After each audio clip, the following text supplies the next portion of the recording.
Thanks, H. Appreciate you always. Brad Korn, what's up, brother? Good morning. Yo, yo, yo. So I'm going to bring you all into my world a little bit on the real estate side of things, but I don't want to lose you because I want to challenge you to figure out how to apply what I'm about to share to your business. And with that, in real estate, the foundational model of real estate is leads, listings, and leverage, which is the topic of the room, right? So you got to have leads to get listings, which is selling houses.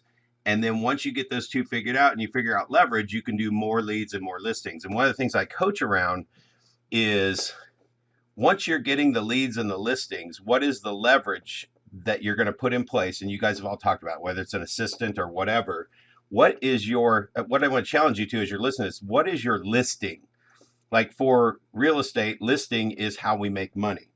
And if you think about it, if I'm helping a person sell their house, a listing, or I'm helping a buyer buy a house, I can make the same amount of money on both of those. When a listing sells, I can make an X amount of commission.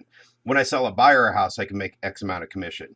But it's the time involved in selling a listing versus showing a buyer houses and keep missing out on offers and writing multiple offers. And all my real estate friends can relate to this, that leverage is in the listing because it doesn't take as long. What is the thing in your world that creates income that's the easier income or the more simple income, faster way to make income that doesn't take as much time?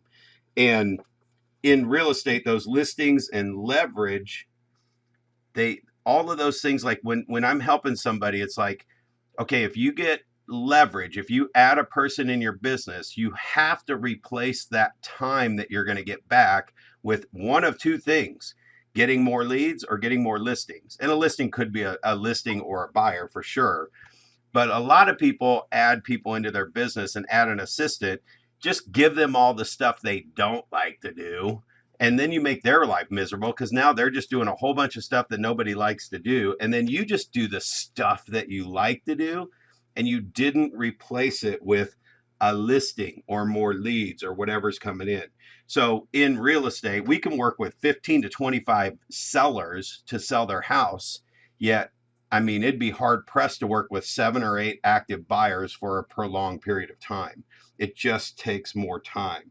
So getting 2 or 3 listings in my world for every buyer, I'm sorry, I said that wrong. Getting 2 or 3 buyers for every listing in my world is how I leverage that listing to get more business. I literally was just talking about this the other day. It's like you get a listing and you put a sale sign in the yard. If it sells that day because it's a hot market, I would get ticked off if I did not get 2 or 3 buyers to call on that listing before it sold, because the listing is leveraging my business to get more business.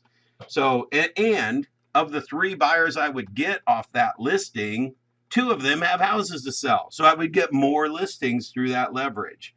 So you can potentially double or triple your gross income with doing the same amount of work if you figure out what that leverage thing is. So that's what I wanted to share today, is like what you got to, everybody talks about leads. We are all a lead generation business, no matter what we're doing. I don't care if you're a charity, you got to have leads. You got to have people come in to donate money.